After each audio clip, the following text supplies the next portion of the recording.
How many people here have a watch, a real watch? I see Brother John has a real watch. We have real watches over there. Pull up your real watch and I want you to look at the dial. And what do you see going on that dial? There's something's moving. And if you look long enough and you watch in the second's hand, it's just clicking, right? I used to have an old clock in my room and I could hear the click, click, click. These are moments in time that are passing away. They're going by. And the title of the subject is A Moment in Time. What can you do? What can you do with one moment? One moment in time. Will it affect anything? Will it do anything? Could it affect just the next moment? Or maybe it could affect all of eternity. When we think about time here, I want us to focus on assets that we have. We can have money, we can have houses, land, cars, but what is the one thing that is invaluable to every person? It's life. Okay, but you can't quantify life without a period of time, right?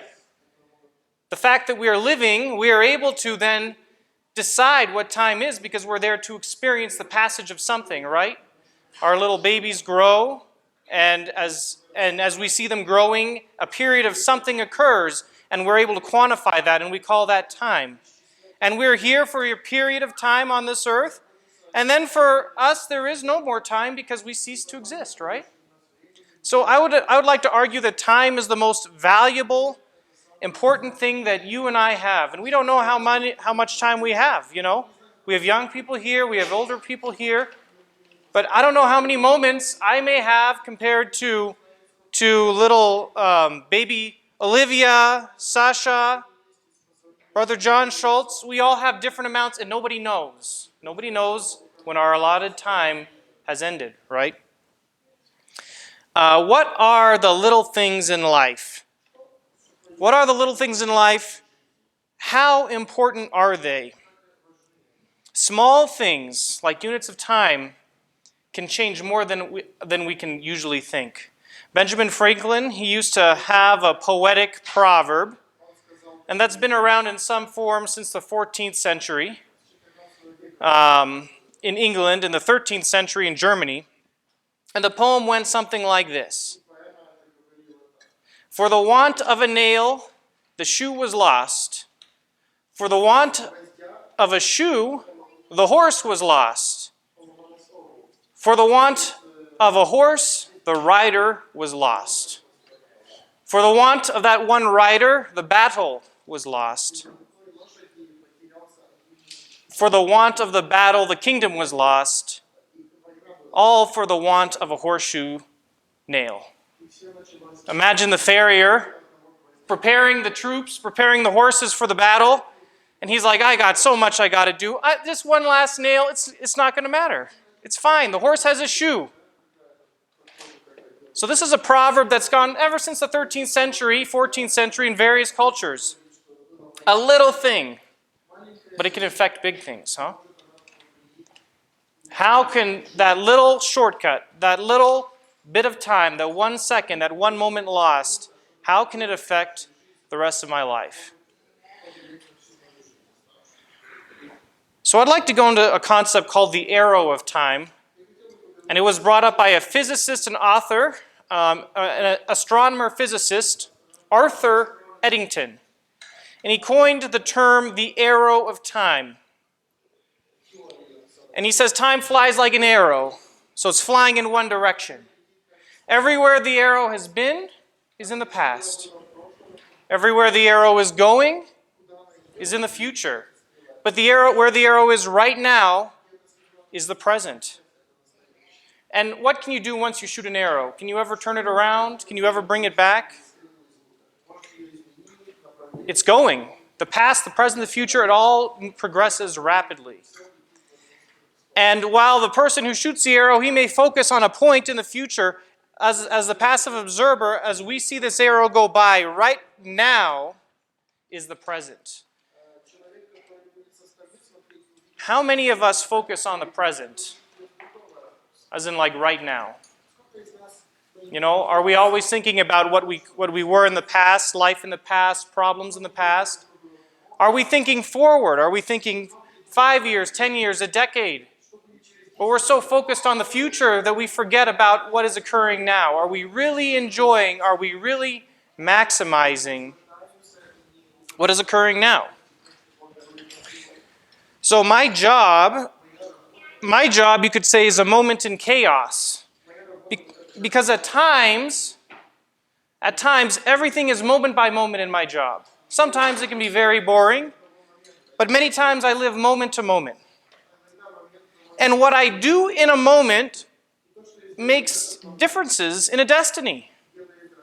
So I'd like to draw here. I hope it works. I'm going to draw with my pen. I'm going to draw a couple things about my life and a moment of time in my life. Okay, so I will have a sick patient every now and then. They're very, very sick. They're coming in looking to meet their Lord, knocking at Peter's gates. It's over, almost over. So I have two axes here. One axis is life, force. One axis is time. And as somebody's coming in there somewhere along the life force, maybe their life force is really low, maybe their life force is really high. But then there comes a time when there's this red line. You see that red line? This red line is the point of no return.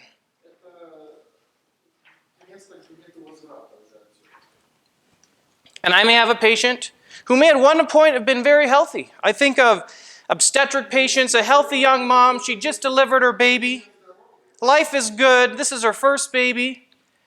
But next thing you know, she comes into my care like this, plummeting. Maybe she's lost 1 or 2 liters of blood and she's plummeting. And once she crosses this line, there's no return. And this happens at a point in time, right? I'm not going to quantify it. So suddenly, every moment counts. What decision are you going to make? Because if you make it here, there may be hope. If you make it here, there may be hope. But let's say you miss it by 2 minutes, 3 minutes. You made the same decision. It's the point of no return. And you know, if you look in everything in medicine, it's all based off of time. If you have a heart attack, can you get there soon enough so they can open your blood vessels so your heart can survive? If you have a stroke, are you getting there in time so they can intervene so your brain survives? If you have a trauma, a car accident, they have something called the golden hour. You have an hour to get in before everything starts to fall apart. Brothers and sisters, I would like to propose to each and every one of us today that this graph I drew happens to every one of us. I use a dramatic line here to say there's a point of no return, but every decision, every moment we take, it has dramatic effects. And if we make that same decision at the wrong time, maybe a minute too late, how differently our life could be, right?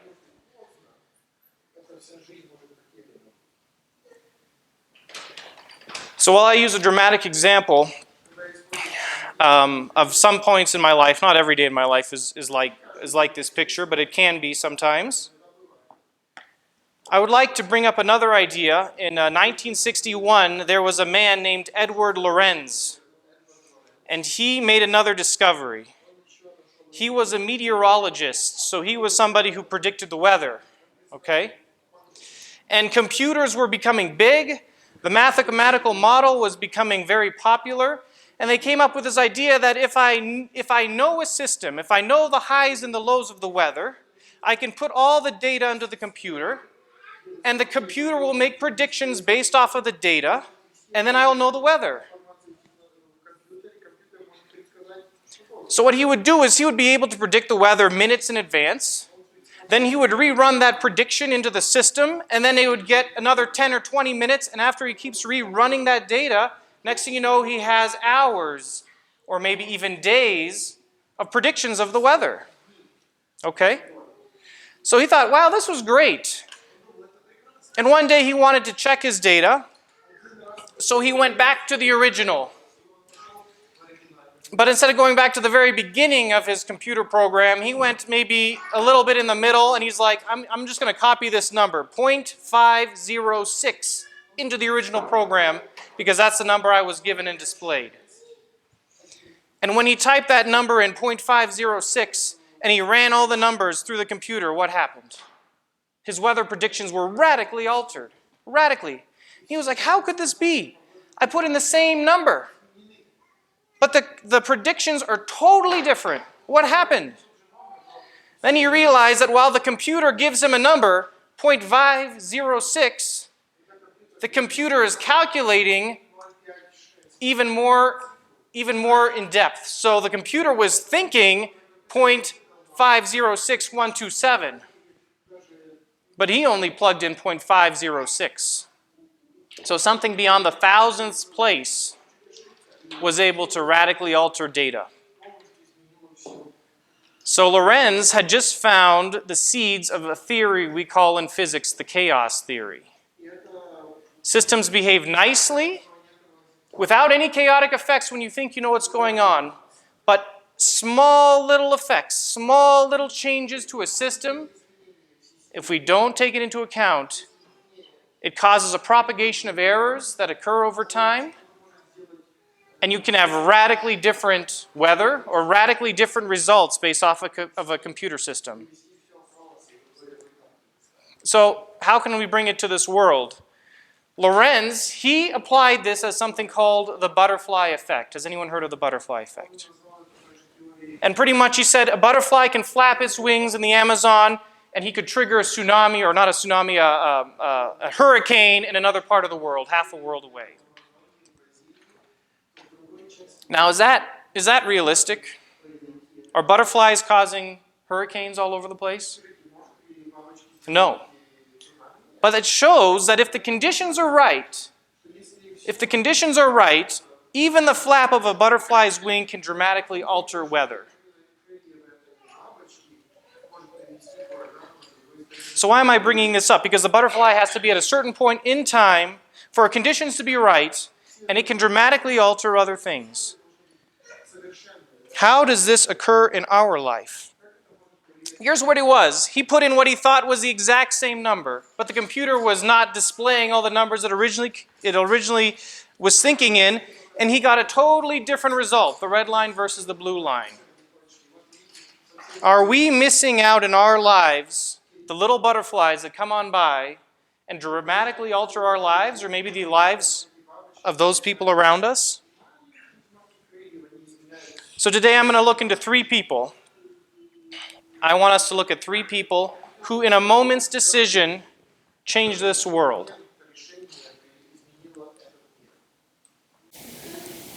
The first person I want to look at today is Ashraf Ghani. Does anyone know who this person is? He's from August of last year, but he's been around much longer. He is the former president of Afghanistan. I'm going to read a little bit from a BBC News article talking about his last day in Afghanistan. So it was August 2020. The hordes of the Taliban are streaming towards the capital city. Ashraf Ghani realizes when he woke up that they're invading, but you know what? He had no inkling that this would be his last day in Afghanistan. He thought, somewhere we can stop them. Now he talks with his Minister of Defense and those around him, and they say, you know what, you need to leave Kabul and you need to go somewhere else to a more defensible place. So Ghani waits for the car with the Ministry of Defense, but the car never comes. Instead, his national security advisor returns along with a terrified chief of presidential security, and he told Mr. Ghani that everybody would be killed if Ashraf Ghani took a stand. He said, I did not have more than 2 minutes to make a decision. My instructions had been prepared for the departure to the city of Khost, but he told me that Khost had fallen, and so had Jalalabad. I did not know where to go. Only when I took off did it become clear that we were leaving Afghanistan. It was really so sudden. Can you imagine that moment? And I'm talking about a dramatic moment in this man's life, in the history of that country. The question is for you and me, when will we have that moment? After we've ignored so many other moments in our lives. When will we have that moment that makes a difference, that changes the whole history of a country, of a nation, of a world? Really sudden, it all came down to a moment's decision. When you think about it, the total effect of those people there, they're living in a totally different world right now. Could it have been different? Could it have been different had he taken a stand? Could the flap of his wings have changed the course of his country? We will never know. In the wake of his departure, Mr. Ghani was roundly criticized by many in Afghanistan, including his vice president, who called it disgraceful. The same day Mr. Ghani left Kabul, the Taliban took control. Since then, the country has been thrown into a humanitarian and economic crisis, made worse by the removal of international support after the group seized power. Mr. Ghani said, "My life has been destroyed, my values have been trampled on, and I have been made a scapegoat." Is that us? Can that be us? You know, we live for so many things, but when the moment comes to stand, are we going to stand? I will go to the next person in this room. I think some people may know this one. Vladimir Zelensky. February 24, 2022, Ukraine was invaded by the second largest and most well-armed nation on the earth. This is an interview from Time magazine. Zelensky warned the interviewer that the memories exist in a fragmented way, a disjointed set of images and sounds. Among the most vivid memories took place before sunrise of February 2024. He and his wife, Olena Zelenska, went to tell their children that the bombing had started and to prepare them to flee their home. We woke them up, Zelensky told me, his eyes turning inward. It was loud. There were explosions over there. Soon it became clear that the presidential offices were not the safest place to be. The military informed Zelensky that the Russian strike teams had parachuted into Kiev to kill and capture him and his family. Before that night, they had only ever seen such things in the movies, said Andriy Yermak, the president's chief of staff. As the Ukrainian troops fought the Russians back in the streets, the Presidential Guard tried to seal the compound with whatever they could find. A gate in the rear was blocked with a pile of police barricades and plywood boards resembling a mound of junkyard scrap more than a fortification. If the president were to be killed, the chain of succession in Ukraine would fall to the Speaker of Parliament to take command. But rather than run, the Speaker of the Parliament came and showed up at the presidential palace to help defend it. The Speaker of the Parliament said that maybe these words sound vague or pompous, but we sensed the order of the world was collapsing. As the first night fell, that first evening, gunfights broke out around the government quarter. Guards inside the compound shut the lights and brought in bulletproof vests. They gave assault rifles to Zelensky and his aides. The Russian troops, he says, made 2 attempts to storm the compound. Later, Zelensky told me that his wife and children were still with him at the time. Can you imagine? The special forces of the Russians kicking your door down. You're right there. Right there. That is the moment. What are you going to do? Offers came from the Americans and the British forces to evacuate the president and his team. The idea was to help them set up a government in exile, hopefully in eastern Poland.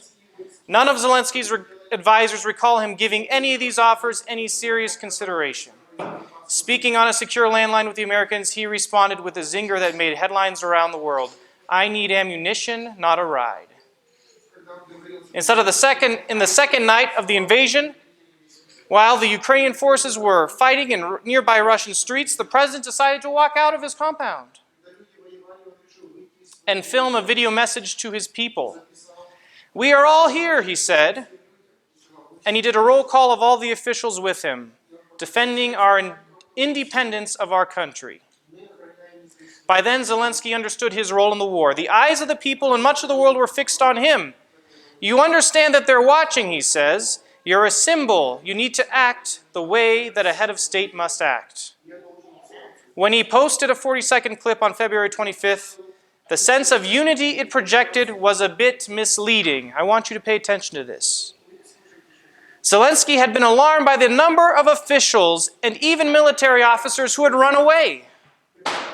He did not respond with threats or ultimatums. If they needed some time to evacuate their families, he allowed it. Then he asked them to come back to their posts, and most of them did. You look, two men, same story. Totally overrun. Actually, worse looking off than at Zelensky. They're knocking on your door. And all the people are leaving. All your military people, they're all just taken off. They're ready for your administration to fall. See the power of one man in the decision he makes. I'm not going to say that this will end up better or worse. So many people have died since then, but we never know what the alternative would have been.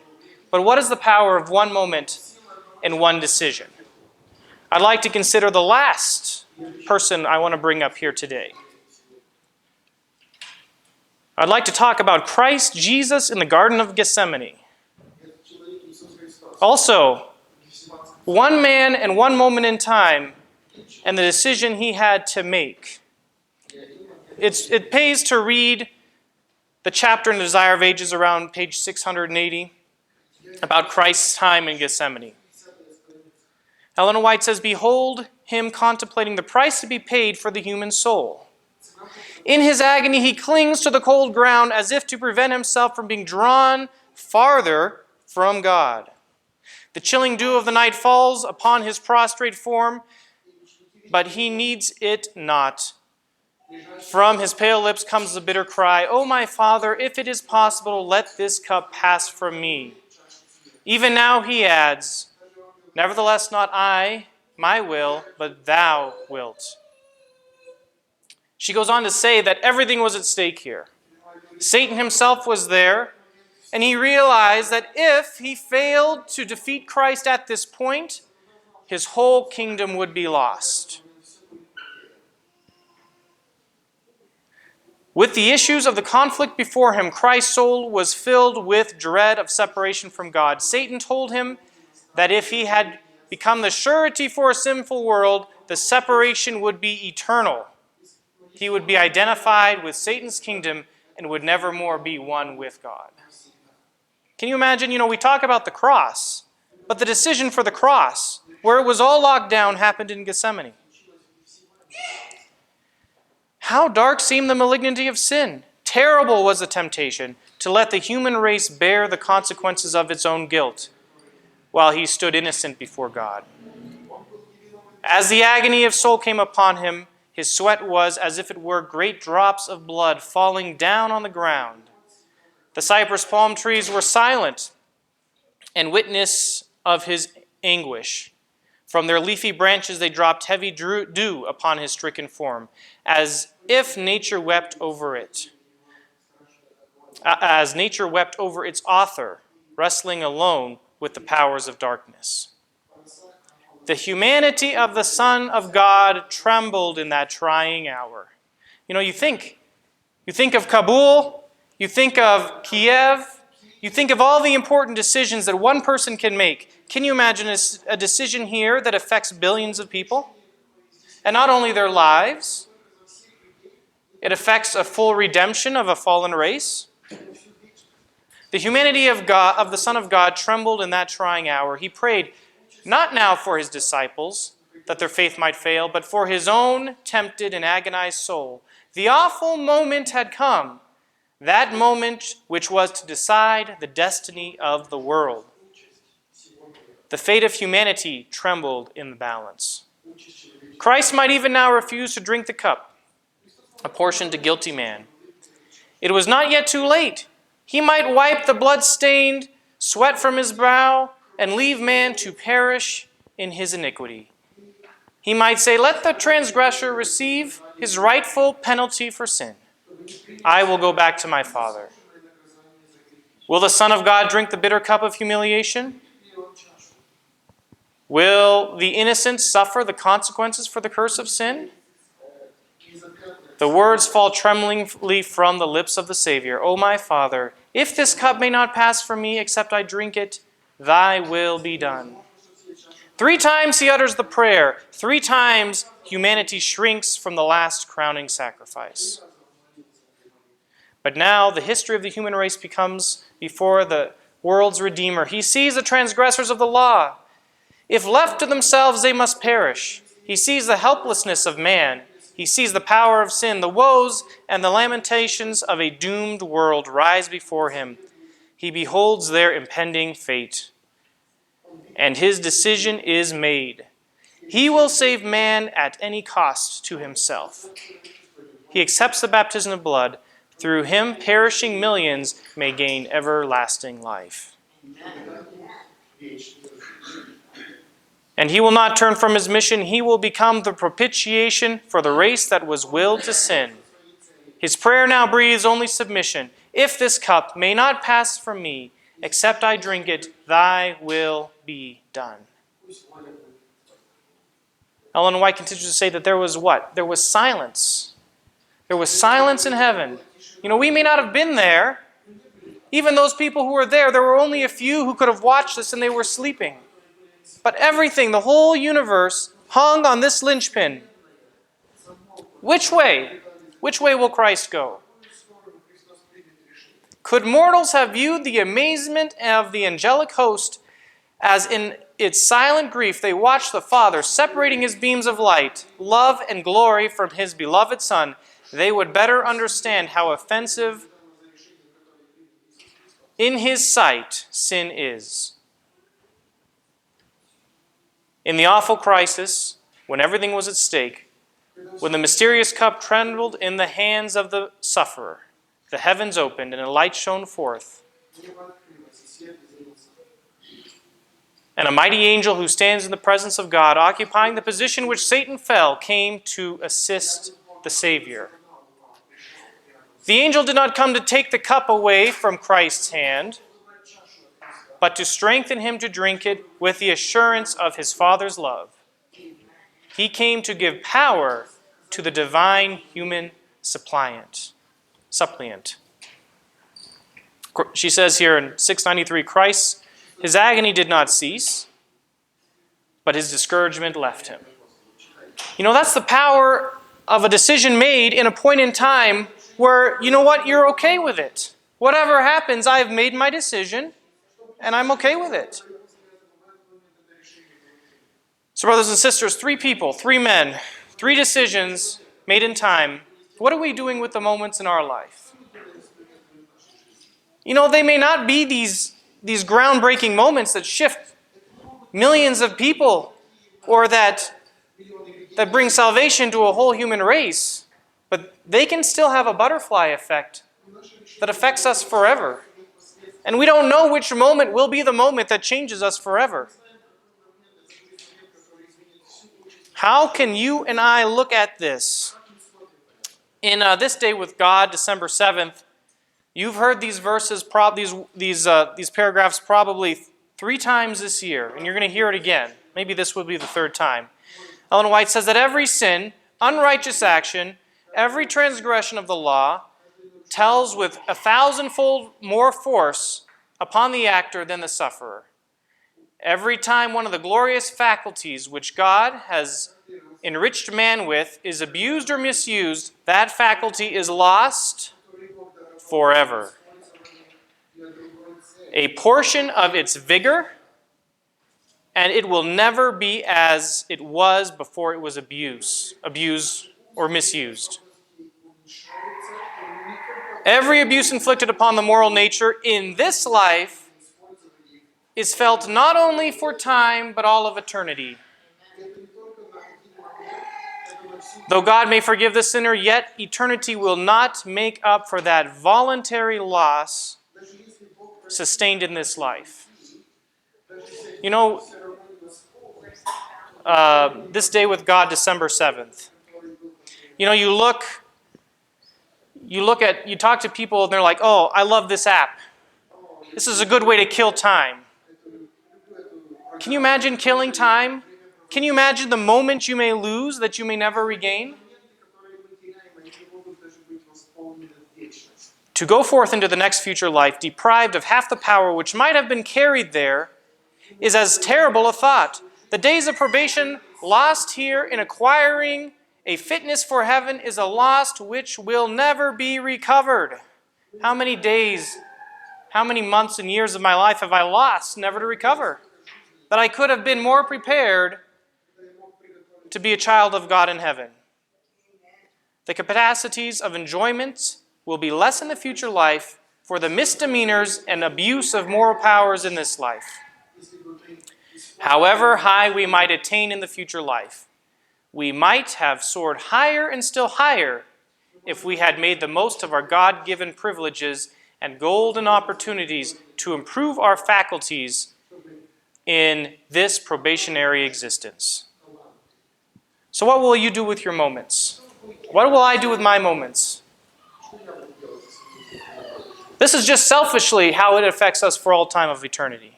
How does this affect my children, them seeing the way I waste my time? Or the decisions I make? How do the decisions I make affect my wife, my parents, my grandchildren? We're coming to the end here. I really like Esther 4:14. Another woman in power at a moment in time. Mordecai says to this woman, "For if you keep silent at this time, relief and deliverance will rise for the Jews from another place, but you and your father's house will perish. And who knows whether you have not come to the kingdom for such a time as this?" Why are we here right now? Why is Susanna here, Maria here? Why is she here? Why are we all here right now? Why is there still a probationary time? We don't know how long. We don't know how long any one of us have. Are we here just for a specific time, a specific act, and I hope we don't miss that moment where we can intervene and be on the Lord's side. We'll go to the keynote, or the key text. You know, the Jews, they had a big problem, the Israelites. They were sitting there and they were trying to worship two gods. And what did Elijah say? Elijah came near to all the people and said, "How long will you go?" You know, I love the King James. It says, "halt." Another way you can translate it, and how the Jews read it, "How long will you go limping between two different opinions?" Is that how we are in life? Like a crutched individual. There's Baal and there's God, and we're just kind of hobbling around with our crutch, trying to, I don't know what we're trying to do, ride the fence, trying to split the moment. How long will you go limping between two different opinions? If the Lord is God, follow him, but if Baal is God, then follow him. And the people, how did they answer him? They didn't say a single word.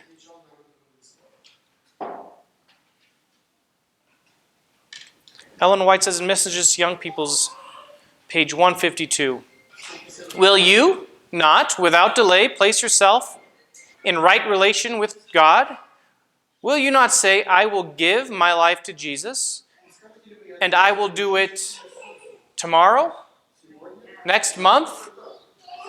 Maria hasn't forgotten the Messages to Young People. 'I will do it right now.'